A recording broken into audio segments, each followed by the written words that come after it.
अस्सलाम वालेकुम dear students. आज जो हमारा टॉपिक है वो है सॉल्ट्स। तो आज हम देखेंगे द फॉर्मेशन ऑफ सॉल्ट्स।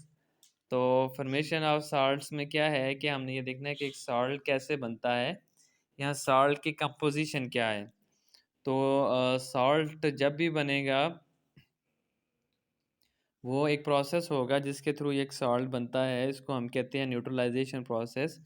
जैसे ये यहाँ पे मैंने लिखा भी हुआ है कि न्यूट्रलाइजेशन रिएक्शन कौन सा होता है या न्यूट्रलाइजेशन प्रोसेस कौन सा होता है जिसमें एक एसिड और बेस आपस में कंबाइन होकर सॉल्ट और वाटर बनाते हैं।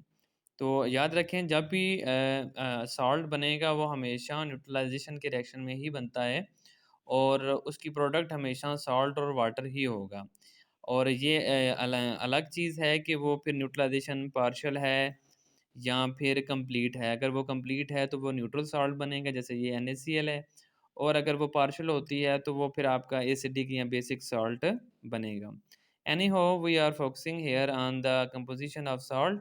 तो जब हम सॉल्ट की कंपोजिशन पे बात कर रहे हैं कि कंपोजिशन से मुराद ये होता है कि एक चीज़ किन चीज़ों से मिलके बनी हुई है। जैसे फॉर एग्जांपल आप ग्लूकोज़ की बात करते हैं तो आप कहते हैं जी C6H12O6, यानी कि ग्लूकोज़ में कार्बन भी मौजूद है, हाइड्रोजन भी मौजूद है और ऑक्सीजन भी मौजूद है। तो ये उसकी कंपोजिशन है, यानी कि ग्लूकोज़ इन 3 चीज़ों से मिलके बना हुआ है। तो हम एक जनरल एग्ज़ाम्पल लेते हैं और आसान एग्ज़ाम्पल लेते हैं। हम HCl का NaOH के साथ रिएक्शन करवाते हैं और इसके नतीजे में हमारे पास NaCl और वाटर जो है वो जनरेट हो रहे हैं।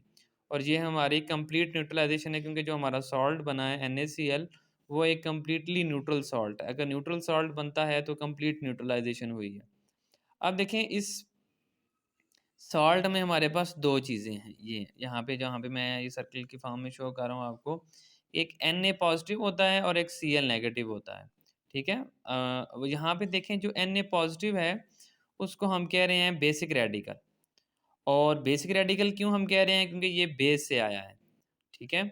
यानी कि बेस का ये पार्ट है Na, यानी कि जो मेटल पार्ट है वो आप कह सकते हैं कि वो बेसिक रेडिकल है। मेटल यहाँ पे मैंने लिखा नहीं है, आपने लिख लेना है कि मेटालिक पार्ट जो होता है वो आपका बेसिक रेडिकल होता है, क्योंकि वो बेस से आता है। और जो नॉन मेटालिक पार्ट होता है आपके सॉल्ट में वो एसिडिक रेडिकल होता है, क्योंकि वो एसिड से आता है। जैसे हम ये नीचे मैंने ये एरो से शो किया हुआ है कि देखें यहाँ पे HCl और NaOH रिएक्ट किए हैं, NaCl और वाटर बना है।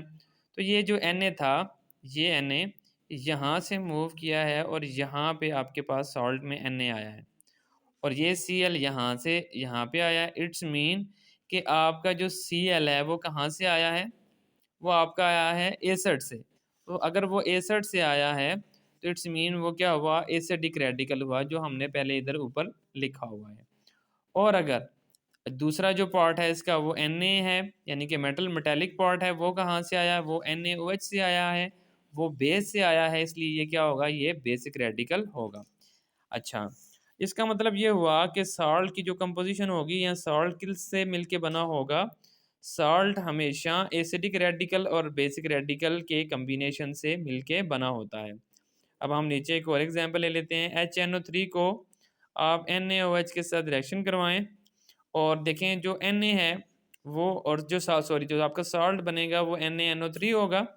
और NaNO3 में जो आपका Na है वो अगेन बेस से आया है, मेटालिक पार्ट। और नॉन मेटालिक पार्ट जो है वो NO3 जो है आपका, वो आपका एसिड से आया है। तो इट्स मीन कि जौन सा मर्जी आपका सॉल्ट हो, तो इस चीज़ में हमें क्लैरिटी है होनी चाहिए कि जो सॉल्ट में 2 चीज़ें होती हैं, एसिडिक रेडिकल और बेसिक रेडिकल। तो एसिडिक रेडिकल आपका कहाँ से आएगा? एसिड से आएगा, और बेसिक रेडिकल जो कि मेटल होती है वो हमेशा आपकी बेस से आएगी। ठीक है? और वंस अगेन इसको हम समराइज़ करते हैं और हम ये कहते हैं कि एसिड और बेस जब मिलते हैं तो हमारा एक रिएक्शन होता है जिसको न्यूट्रलाइजेशन रिएक्शन कहते हैं, और उसके नतीजे में हमेशा सॉल्ट और वाटर ही बनेगा। ठीक है? और अगर आपकी पार्शियल न्यूट्रलाइजेशन हो रही है तो वो फिर आपका एसिडिक या बेसिक सॉल्ट बन सकता है, वो एक अलग चीज़ है। अब हम जब एक सॉल्ट की एग्जांपल लेते हैं तो सॉल्ट के 2 पार्ट हैं, एक बेसिक रेडिकल है आपका और एक आपका एसिडिक रेडिकल है। और एसिडिक रेडिकल आपका एसिड से आ रहा है और बेसिक रेडिकल आपका बेस से आ रहा है। और नीचे ये एग्जांपल्स हैं और एग्जांपल्स में हमने ये चीज़ जो है वो एरो की मदद से शो करने की कोशिश की है, और आई होप सो कि आप इस चीज़ को समझ गए होंगे। ओके जी, अल्लाह हाफ़िज़।